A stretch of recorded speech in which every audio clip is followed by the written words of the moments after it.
Vamos lá, galera. Bom dia. Vamos a mais uma aula do nosso canal Matemática de Verdade, com a aula sobre poliedros e relação de Euler, tá certo? Então, primeiro eu vou começar te explicando o que é um poliedro, tá certo? Quais são as características de um poliedro, que tipo de poliedro existe e o que é a relação de Euler e como que ela é aplicada, tá certo? Então, para começar, estamos aqui com duas figuras, né?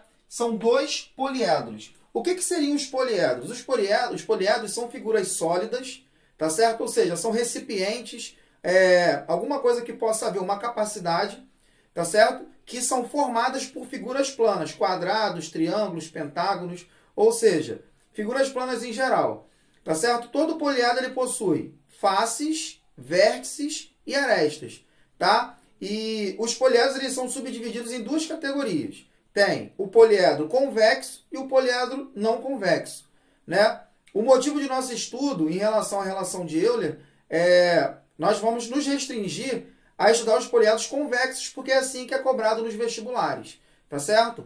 Então, eu tenho aqui duas figuras, onde uma é chamada de um poliedro convexo, que é essa figura aqui, é um poliedro convexo. Essa outra figura aqui é um poliedro não convexo.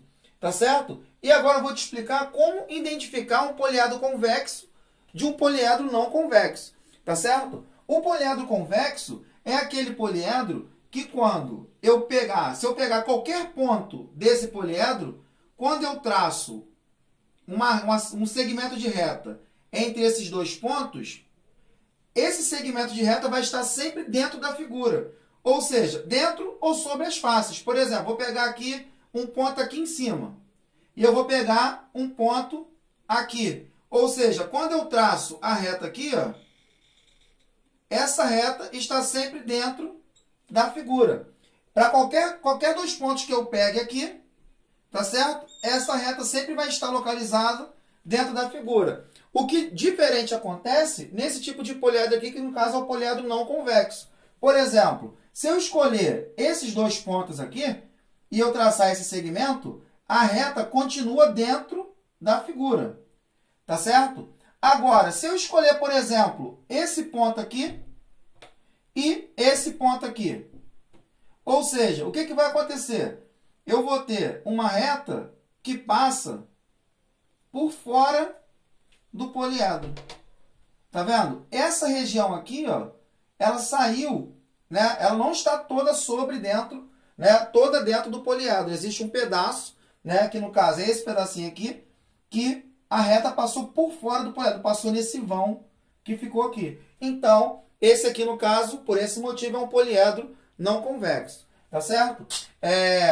Agora, falando sobre as características, nós temos o seguinte: todo poliedro ele é formado por faces, é formado por vértices e arestas. Tá certo? O que seriam as faces nesse poliedro aqui? As faces são as paredes desse caixote aqui. Tá certo? Então, aqui eu tenho uma face, na frente eu tenho mais uma, do lado de lá eu tenho mais uma, atrás eu tenho outra. 4. Uma em cima e uma embaixo. Tá? Então, as faces são as paredes do poliedro. Tá certo? O que seriam as arestas? As arestas são as linhas que limitam cada face. Tá certo? Então, aqui eu tenho uma aresta, 2, 3, 4. Aqui eu tenho 5, 6, 7, 8, 9, 10, 11, 12 arestas. Nesse caso aqui que é o poliedro convexo. E além disso, nós temos também os vértices. O que são os vértices? Os vértices são essas quinas, né? Essas pontinhas de cada poliedro aqui. Então, essa figura aqui é uma figura conhecida, chamada de hexaedro regular, tá certo? Ela possui 12 arestas, ela tem 6 faces e ela possui também 8 vértices.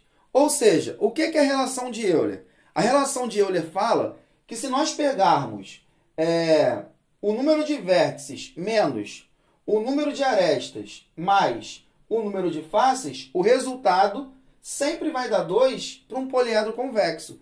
Ou seja, o número de vértices aqui é 8. O número de arestas aqui é 12. E o número de faces aqui, no caso, foram 6. Se eu somar isso aqui, ó, 8 mais 6 dá 14. Menos 12 vai dar quanto? 2. Então, esse resultado, ele sempre vale para todos os poliedros convexos. Ou seja, essa relação aqui também. Então, né, já dado, né, essa relação, eu venho a mostrar a vocês aqui qual é a relação de Euler. A relação de Euler é V menos A mais F igual a 2.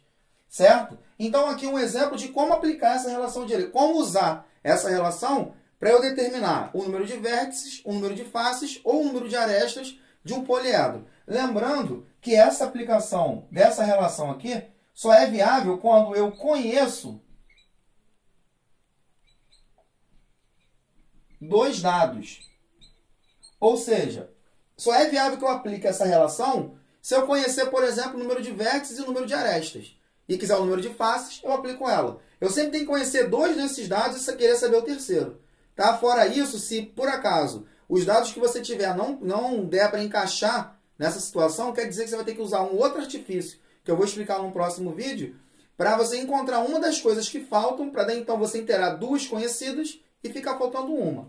Então, nesse exemplo aqui eu tenho um poliedro convexo possui 50 arestas, 35 faces. Quantos vértices ele tem? Então, ó, eu conheço aqui, eu sei que tem 50 arestas, tem 35 faces e eu quero saber o número de vértices. Então, ó, vamos coletar os dados. Arestas são iguais a 50. Faces igual a 35. Tranquilo? E eu quero saber o quê? O número de vértices. Ou seja, dos 3 dados que eu preciso, eu tenho 2 e falta 1. Então, eu posso aplicar essa relação aqui. Então, aplicando a relação V menos A mais F igual a 2, isso aqui vai ser o seguinte. V menos A, que é 50, mais F, que é 35, isso aqui é igual a 2. Ou seja, V menos 50 mais 35, isso aqui vai dar menos 15, igual a 2. Então, V vai ser igual a 2 mais 15, pegando esse menos 15 passando para lá, logo V vai ser igual a 17. Ou seja, esse poliedro aqui, que ele está dando para a gente como exemplo, é um poliedro que possui 50 arestas, 35 faces e 17 vértices. Valeu, galera? Então fica aí mais uma aula para vocês. Eu espero que vocês tenham gostado. Abraço do professor Wagner.